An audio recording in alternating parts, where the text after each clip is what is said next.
Several injured in Highway 2000 crash. Several people were rushed to hospital on Saturday afternoon after the car they were traveling in overturned on the Maypin to Williamsfield leg of Highway 2000. Preliminary reports are that about 4:30 p.m., the driver of a Nissan Note lost control of the vehicle in the eastbound lane below Williamsfield, Manchester, and crashed the vehicle into a Jersey barrier on the highway, causing the vehicle to overturn. The driver and passengers of the Nissan Note were assisted from the vehicle by passerby. Motorists and commuters came together and flipped the vehicle. Mark sudden after fatal stabbing near campaign office. Jamaica Labour Party caretaker for Manchester North Eastern, Ambassador Audrey Marks, says she is saddened by the fatal stabbing incident which occurred in the constituency on Friday night. The deceased has been identified as Andrew Hendricks. He was reportedly stabbed to death during a dispute he had with another man in the area in Christiana, in the vicinity of the Jamaica Labour Party constituency campaign office. I am saddened by the incident and express condolences to the family of Mr. Hendricks. The police are investigating, Marks noted, adding, as a society, we have to continue to work on finding ways to get our brothers and sisters to resolve conflict in a more peaceable way. Marks commented further that I can confirm that contrary to social media reports, the incident did not occur at the Jamaica Labour Party meeting. I also urge persons who is so minded to resist any urge of politicizing the incident. Reports are that this unfortunate outcome, where a life was lost, is the result of an ongoing personal dispute. Preliminary reports are that an argument began between Hendricks and another man during a domino game. The argument escalated into a fight, a knife was drawn and both men reported hurt. Hendricks was rushed to the Percy Junior Hospital where he succumbed. PPV operators restive as upcoming election puts unresolved issues on hold. Public passenger vehicle operators are reportedly upset and restive as they have been left in limbo as it relates to several issues affecting the sector.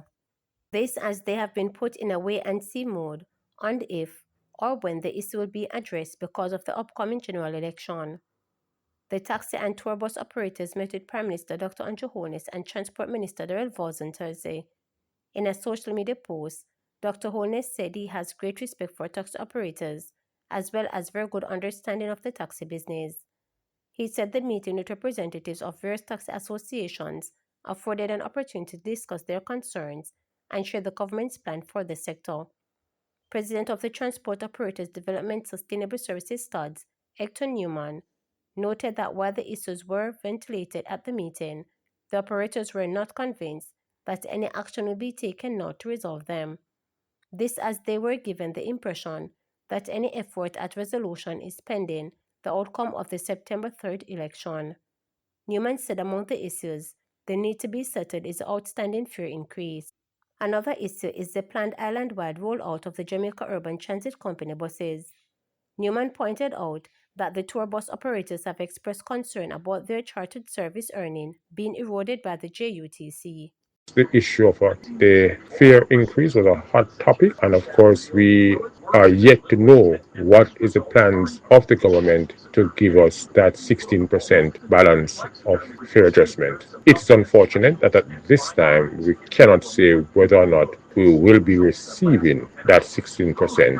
It depends on the BOJ, the Bank of Jamaica or the Ministry of Finance to do the maths in terms of where we are with inflation and get back to us on that. So you're aware that the government limits office, or the parliament limits office, and the ministers are left in place until maybe around about the 2nd of September. What will happen up to that time, we don't know, we're not sure. We're in a limbo, and the public transport sector is restive at this time because they need the 16%.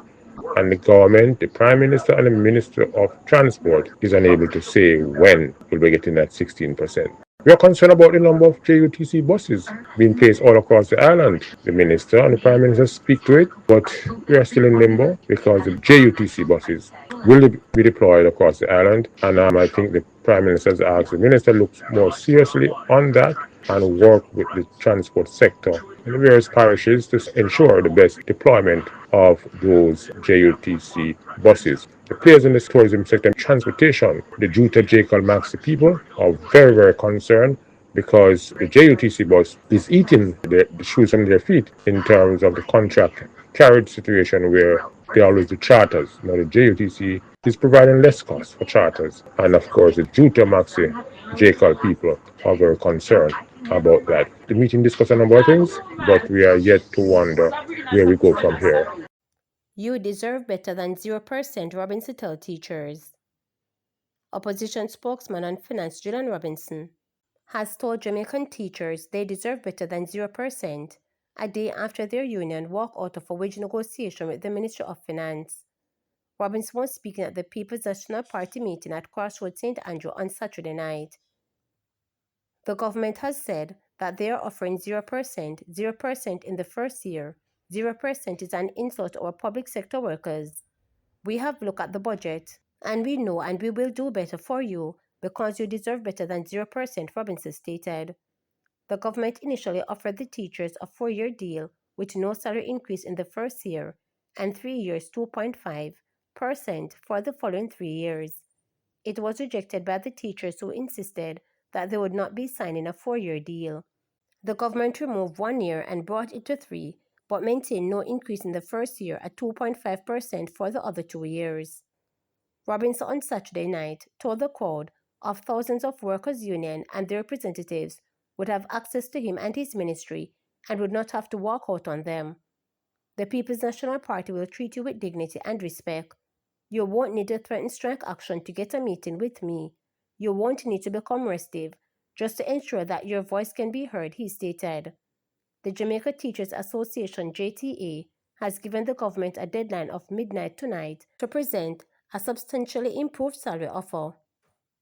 Favour Williams, Minister of Finance and Public Service, has described it as disappointing, Friday's walkout of negotiations by the JTA, stating that there has been meaningful progress on several items in the association's compensation claim. JLP says manifesto ready, but avoids announcing publishing date. The Jamaica Labour Party JLP was on Thursday still unable to say when it will publish its manifesto, despite less than a month remaining before the September 3rd general election. Our manifesto is ready and will be launched at an appropriate time, and therefore, the country and the voters will have a basis to compare and contrast. A lot of work went into it, lots of consultation took place, and we are going to do it orderly, professionally, and demonstrate the future direction under the Andrew Holness-led administration, campaign chairman Dr. Christopher Tufton said at a press briefing at the JLP headquarters on Belmont Road in St. Andrew.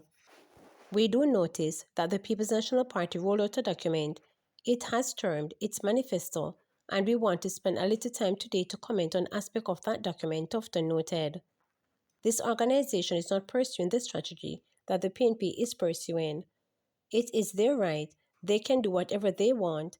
If they want to put out an AI-generated cut-and-paste document, it is their business.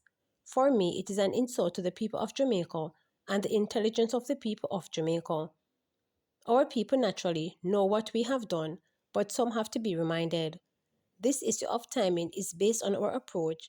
It is the right approach for an understanding perspective, and nobody is going to force us because they are putting out something. We will put out our manifesto in short order, Tufton noted.